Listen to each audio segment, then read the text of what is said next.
বিশ্বজুড়ে চীনের প্রভাবের বিপরীতে মার্কিন বলয়কে আরও শক্তিশালী করতে ডোনাল্ড ট্রাম্প এই পাল্টা শুল্কের ঝড় তুলেছেন, এমনটাই বলছেন বিশ্লেষকরা। এই অবস্থায় যুক্তরাষ্ট্রের শর্ত মানতে গিয়ে চীনের সাথে কূটনৈতিক বাণিজ্যিক সম্পর্ক ভেবে দেখার আহ্বান জানিয়েছেন তারা। মোর্শেদ হাসিব জানাচ্ছেন বিস্তারিত।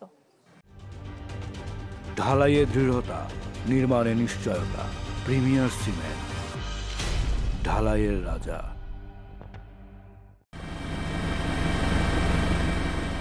বিশ্বের খুব কম দেশই আছে যাদের পণ্য উৎপাদনে কাঁচামালের জন্য চীনের দ্বারস্থ হতে হয় না, হোক সেটা ভিয়েতনাম, ভারত, পাকিস্তান কিংবা বাংলাদেশ। তো সেই চীনের বৈশ্বিক বাণিজ্যিক প্রভাবের লাগাম টেনে ধরতে যুক্তরাষ্ট্রের বাজারে বিভিন্ন দেশে শুল্ক নিয়ে টান দিয়েছেন ডোনাল্ড ট্রাম্প। প্রথমে যে শুল্ক নির্ধারণ করেন ট্রাম্প, তাতে চোখ কপালে বিভিন্ন দেশের। পরে দিন দরবার নানা কিছু কেনার শর্তে শুল্ক কমানো হয়েছে।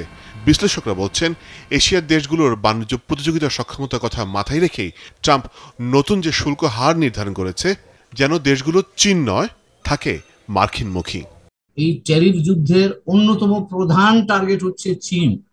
সেটা বায়োলেটারালি তারা করছে এবং অন্যান্যরা যাতে চীনের কাছ থেকে বা একটু দূরে সরতে বাধ্য হয় সেটাও তারা করছে। তো সেই প্রেক্ষাপটে একটা অস্ত্র হচ্ছে রুলস অফ অরিজিন, অর্থাৎ আপনি যে পণ্যগুলো কাঁচামাল আনেন, এখানে এনে সেখানে কত পার্সেন্ট আপনি ভেতরে মূল্য সংশোধন করেন সেটার উপর নির্ভর করে। যদি ভ্যালু এডিশন 40% দিয়ে দেয়, তাহলে এটা কিন্তু আমাদের মতো দেশগুলোর জন্য একটা বিরাট চ্যালেঞ্জ।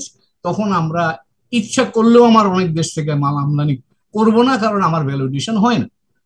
চায়না কিন্তু এই সার্টেনলি গ্লোবাল পাওয়ার, এশিয়াতে আমাদের বর্ডারের খুব কাছে একটা রিজনাল পাওয়ার। আমরা কি তাদের সাথে এমন কোন পজিশনে যেতে পারবো যেখানে তাদের সাথে আমাদের যে বায়োল্যাটারাল রিলেশনশিপ, চাওয়া পাওয়া এবং বেনিফিটস আছে, যেগুলো ক্ষতিগ্রস্ত হতে পারে। একই সাথে বিশ্লেষকদের পরামর্শ, 20% মার্কিন পাল্টা শুল্ক শুধু বাংলাদেশি পণ্য উৎপাদনকারীদের উপর চাপিয়ে দিলে হবে না, বরং এটি ভাগ হতে হবে ক্রেতা, বিক্রেতা এবং উৎপাদনকারীদের মধ্যে। এই যে 20% অতিরিক্ত, এটা যদি রিকাভার করতে হবে, কোনো না কোনো ভাবে তো রিকাভার করতে হবে, কিন্তু এটা যদি ভোক্তার কাছে এটাকে পাস অন করা হয়, তাহলে বাংলাদেশ যে ধরনের প্রোডাক্ট এক্সপোর্ট করে, লো ভ্যালু, এগুলা খুব প্রাইস সেন্সিটিভ, এগুলোর ডিমান্ড পড়ে যাবে মার্কেটে।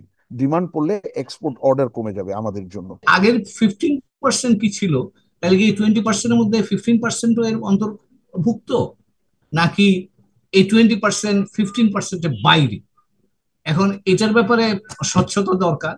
এবং যদি 20%-এর পরে 15% আমাকে এডিশনাল দিতে হয়, তাহলে কিন্তু ওই 35%-এ আমি গিয়ে আটকে গেলাম। এই বিশ্লেষকরা পরামর্শ দিলেন, জনস্বার্থে যতটা সম্ভব প্রকাশ করা কি কি ছাড় দিতে হলো যুক্তরাষ্ট্রের সঙ্গে বাণিজ্য চুক্তিতে পৌঁছাতে। মোর্শেদ হাসিব, চ্যানেল 24, ঢাকা।